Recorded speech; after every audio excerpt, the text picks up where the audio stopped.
just being a part of this community because it allows me to do what I love the most, and that's be around my family and study things.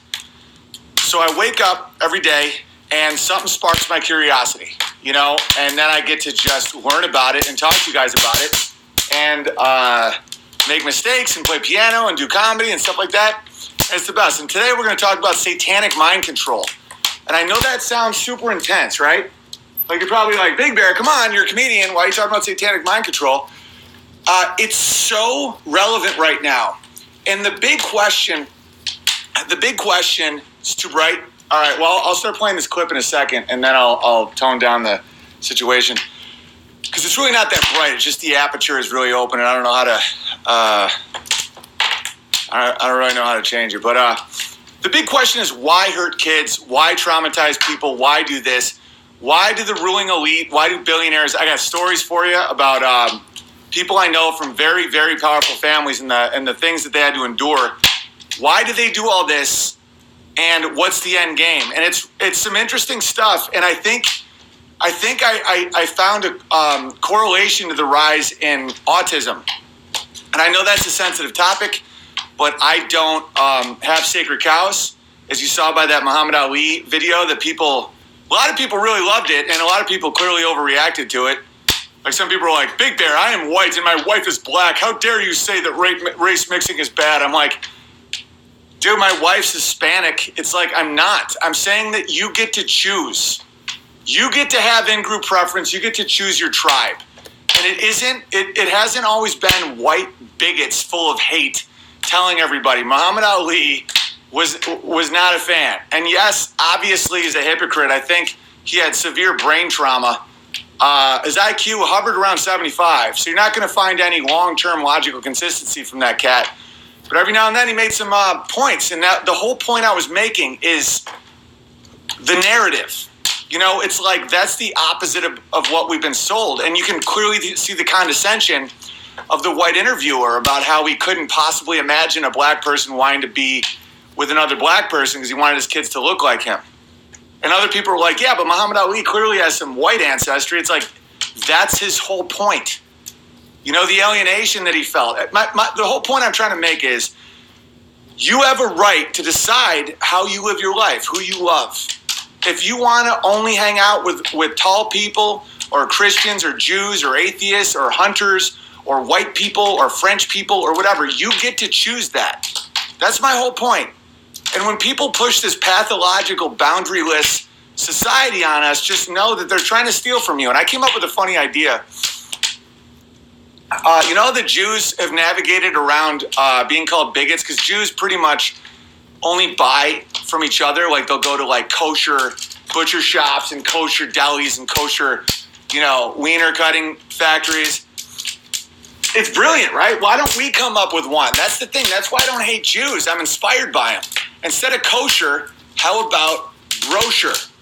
Where I only buy stuff from white dudes.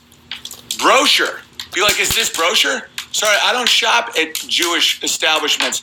I need it to be specially, magically touched by straight white males. It's called brochure.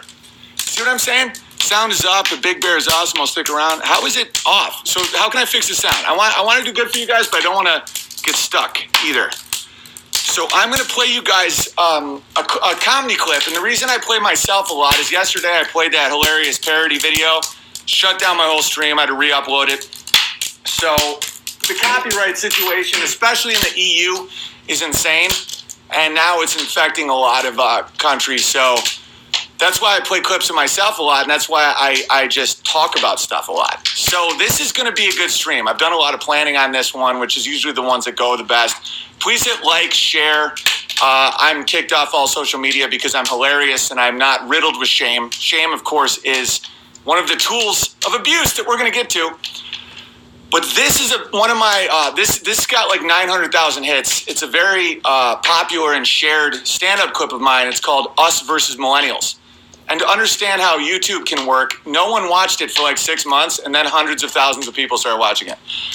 No explanation at all. But anyway, so this is called Us versus Millennials because when I was talking to Vox Day when he was on last week, and by the way, I never want to be on his bad side. I just listened to his most recent podcast where he just dismantled Jordan Peterson to a degree where I'm like, note to self, don't cross Vox Day. It was a systematic dissection of a human being to the point where I was like, wow, do not piss that dude off. But anyway, he brought up, he was like, we're from a generation when life wasn't like this. And then when we were kids, there was a generation that remembered when life wasn't like that. When we were kids, we didn't know anyone that got divorced, let alone trans kids and, legally giving people AIDS and all this nonsense. So check this out. I'm going to try and fix the light situation. But this will set the tone for where I'm coming from and where a lot of my generation is coming from. I'm 38. This will be 25-year-olds to 80-year-olds relate. And some people younger than 25 don't know that this world existed. And I don't have a hatred for millennials. In fact, I feel like the boomers and Generation X and even some of my generation failed them. They gave them a world that's almost impossible to navigate. Crippling debt, no traditions, no pride in anything. Just, here you go. Welcome to a world of constant trauma and shame. Try and navigate that. So this is my way of kind of bridging that gap where I discuss the issues the differences we have with millennials, but at the same time, I'm not just like, what a bunch of idiots. All right, here we go. Life's changing pretty fast. I'm trying to adapt. It's pretty intense, though. Because a lot of us are in the same generation of we were born before the internet. We lived before the internet. That's why we act the way we act. And it's good. I like us. Yeah. I think that's the separation in people. I don't think it's politics, rich, poor, male, female, race, none of that. It's, have you lived before the internet? Because, that's the divider. Because I tour a lot of colleges, and college kids used to be a blast, and now they're just like, don't look at me, man, white man. And I'm like, what? I'm like, you're also a white man. It's like, I identify as black. I'm like, that's... And I've been around long enough to know that no one is just bad, so I don't judge. I've had thoughts in my head that there's a group of people that I hate, and that turns out that they're fine. And so we all have that. And so these people, at first I hated them. And then I realized that they're just kind of like indoor cats. They're not bad. They're like indoor cats. Where they're not mean. They just haven't been exposed to the outside world. So they just kind of sit on their little perch and just look at you and go. And you're like, hey, and they're like, and I'm like, okay, you're just indoor cat. And it's not bad. They have a saucer of milk. They're like, it's my milk. I'm like, all right. And now I feel for them because I thought they were weak. They're not weak. They're doing the best they can in the world that I didn't have to go through. When I was a kid, and a lot of us were kids, we didn't know anything, so we could do stuff. We were still debating seatbelts. We knew what was in the newspaper and the milk carton. Oh, no way. Right, let me give you a little commentary on this, and I think I fixed the color a little bit. The color looks better. You got to bear in mind how this was 3 years ago that I did this set. And that's when Eric Weinstein first contacted me, is because I was the first one to introduce indoor cats into the American vernacular. And him and his Jew brother used it on stage, and then, they didn't credit me, and then, he told me thank you, obviously, but it's all good. Anyway, this was very new when I was talking about it. People didn't really understand. Sound is bad? Okay. Oh, yeah. I know why. It's because I lowered the gain for the clip. I got it. So anyway, a lot of people felt uncomfortable and alienated and weird, and they had a weird relationship with younger people, and I was articulating it in a way that other people weren't at the time. This is years and years ago. So bear in mind, these are some pretty fresh concepts. And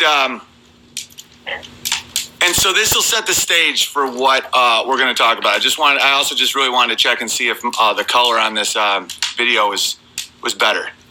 And no, I don't have hatred towards Jewish people. Saying Jew is one of the sacred cows that I'm going to go at a little bit here, because I called Harvey Weinstein a fat Jew rapist, and someone's like, easy on the anti-Semitism. I'm like, so you're more worried about whether or not, anti-Semitism isn't a real word. It's nonsense. Doesn't mean anything. If you criticize ISIS, you're technically being anti-Semitic because it's a group of languages, including Arabic. But I was like, you have the back of Harvey Weinstein, a rapist, and his feelings because I called him a Jew? And then I'm like, okay, there's something going on here.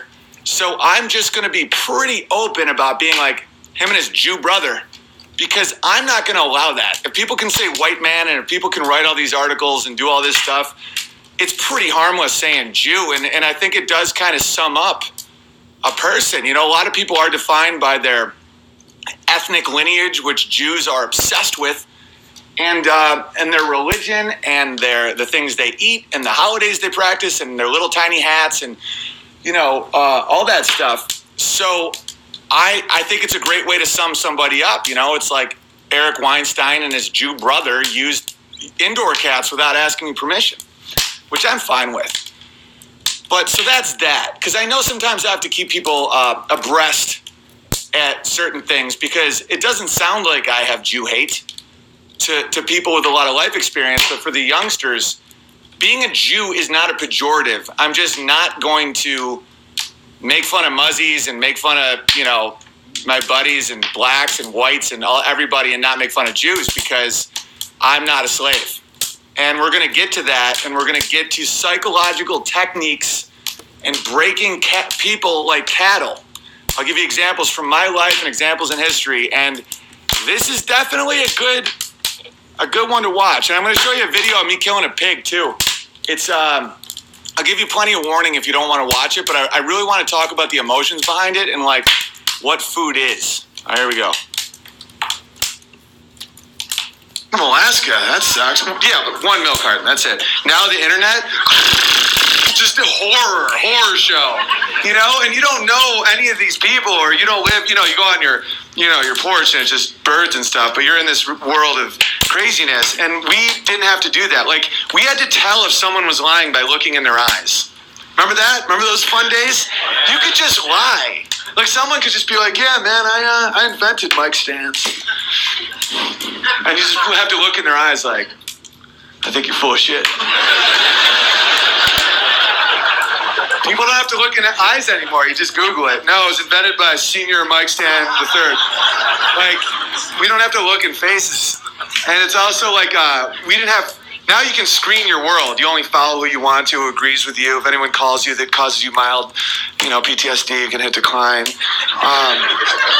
didn't even have caller ID. If that phone rang, you had to answer it. It could have been anybody. Good or bad. Could have been an emergency. You could have just won the sweepstakes. So the way you answered was a lot of hope. Even if that hope shifted, where you're just like, hello? Other person? And then no matter what happened, you had to deal with it. You had to talk to that person. And, I got to play in parks by myself. Like, my mom would be like, go play in the park. I'm like, really? She's like, yeah, you're 9 now. Go do it. And I come home, I'm like, I'm missing a tooth. And she's like, what happened? I'm like, I kicked dirt on this kid and he hit me. And she's like, yeah, don't talk shit. What's wrong? And that's how you learn pecking orders and not to be a dick. Because there's repercussions. If you're a dick, you lost a tooth. Now there's no repercussions. You can just say anything to anybody and just go like this. I'd come home, I'd be like, Mom, I think I got molested. And she'd be like, how bad was it? I'm like, not that bad. A guy was wearing sweatpants. He said he had candy, but then I touched the stick and I ran home. And she's like, you can brush that one off. Just don't go down that street anymore. That dude's a creep. And I'm like, lesson learned. That was it. But now there's so much crazy stuff that we're exposed to all day in our little internet world, cable news. CNN reported on Ebola for 6 months. The death toll finally climbed to 1 in America. Ebola killed 1 person in America. You're more likely statistically to die from the hands of O.J. Simpson. He killed 2 Americans. Ebola killed 1. You're twice as likely to die from a running back of the Buffalo Bills. But as a parent, I know, it's not worth the risk sometimes when you're scared. So you're like, get inside, Timmy. There's a bullet in the grass. And the kid runs inside. And then he's there till he's 20. And he's a fucking indoor cat.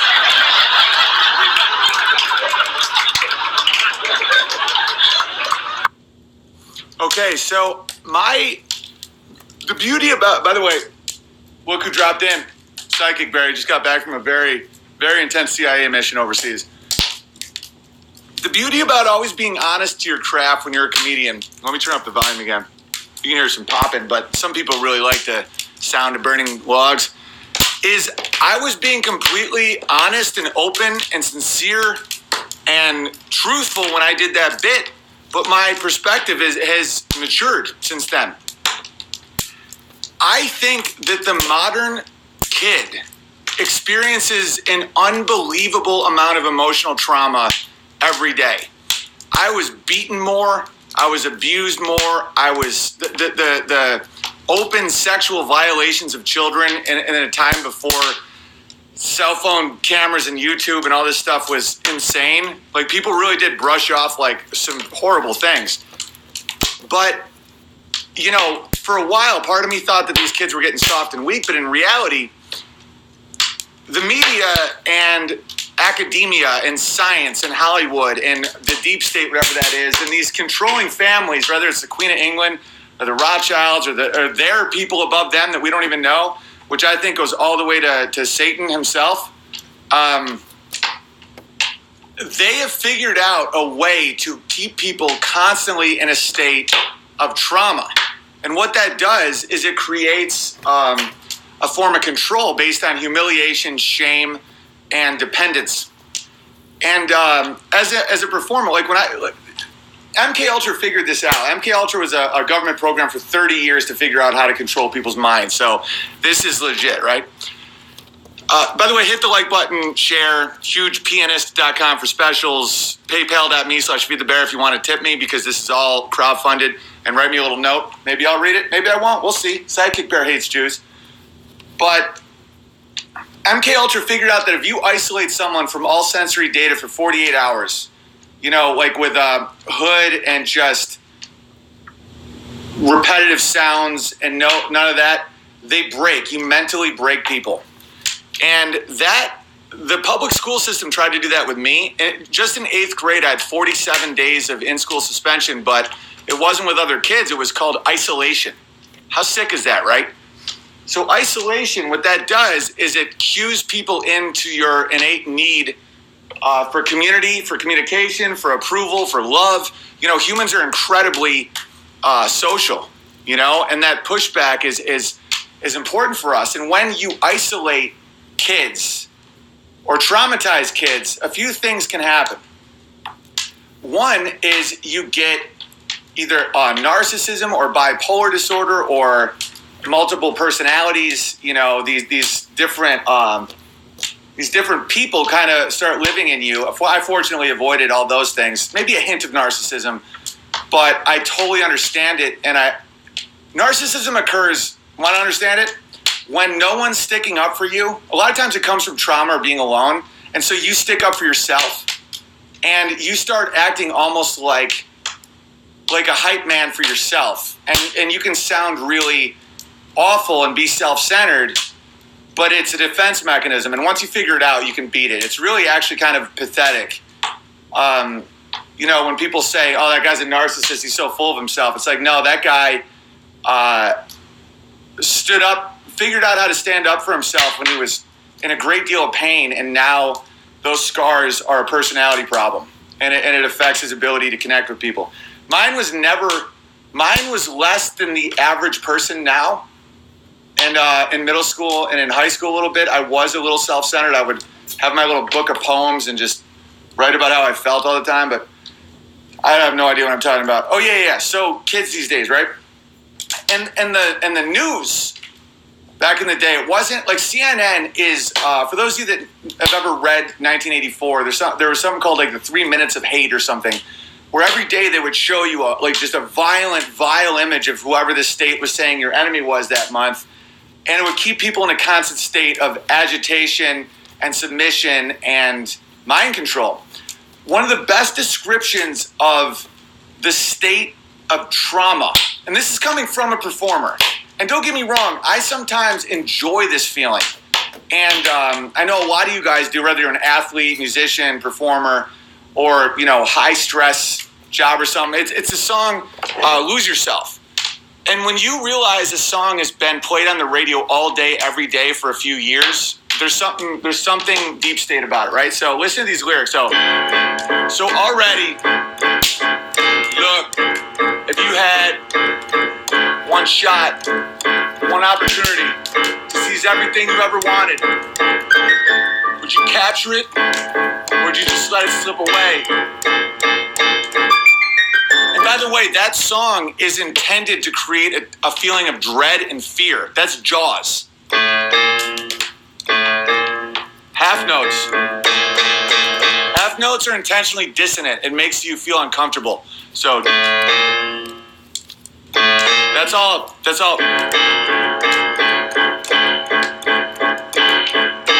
You hear it? So what's his first lyrics? Knees weak, palms are sweaty. There's vomit on my sweater already. Mom's spaghetti. I'm nervous, but on the surface, I'm calm and ready to drop bombs. But he keeps on forgetting what he wrote down. The whole crowd grows so loud. He opens his mouth, but the words don't come out. He's choking. Everybody's something now. Clocks run out. Time's up. Overplow. Back to reality. That's a form of trauma.